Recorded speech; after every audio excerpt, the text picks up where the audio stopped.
ഈ വഞ്ചിപ്പാട്ടുകളുടെ ഇടയിൽ ആവേശത്തോടെ കൈത്താളം കൊട്ടി ഭക്തിസാന്ദ്രമായ ആറന്മുള ക്ഷേത്രത്തിനകത്ത് 64 വിഭവങ്ങൾ കൂട്ടി സുഭിക്ഷമായൊരു സദ്യ.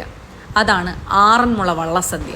ഓണാട്ടുകരക്കാരുടെ സ്വകാര്യ അഭിമാനവും അഹങ്കാരവുമായ ആറന്മുള വള്ളസദ്യക്ക് തുഴയുന്നത് പള്ളിയോടങ്ങളാണ്. 28 കരകളിലായി ഏകദേശം 52 പള്ളിയോടങ്ങളാണുള്ളത്. ചടങ്ങുകൾ തുടങ്ങുന്നതിന് മുൻപായി പള്ളിയോടത്തെ ഈ കാണുന്ന പോലെ നന്നായി ഒരുക്കും. നമ്മൾ ഇന്ന് ആറാട്ടുപുഴ കരക്കാരുടെ വള്ളസദ്യയാണ് കൂടാൻ പോകുന്നത് കേട്ടോ. പള്ളിയോടത്തിൽ കയറണമെന്നുണ്ടെങ്കിൽ മുണ്ടും തലയെക്കെട്ടും നിർബന്ധമാണ്. സത്രക്കടവിൽ വന്ന് വഴിപാടുകാരൻ വള്ളക്കാർക്ക് ദക്ഷിണ കൊടുക്കുന്നതോടെ ചടങ്ങുകൾക്ക് ആരംഭമായി. വഞ്ചിപ്പാട്ടും പാടി ആവേശത്തിൽ വള്ളം നീങ്ങും ക്ഷേത്രം ലക്ഷ്യമാക്കി. കൂടുതലായും കുചേലവൃത്തം വഞ്ചിപ്പാട്ടാണ് ഇവർ പാടാറുള്ളത്.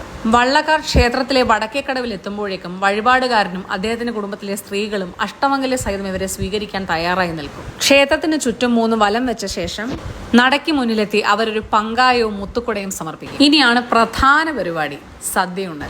ആദ്യത്തെ പന്തി വള്ളക്കാർക്കുള്ളതാണ്.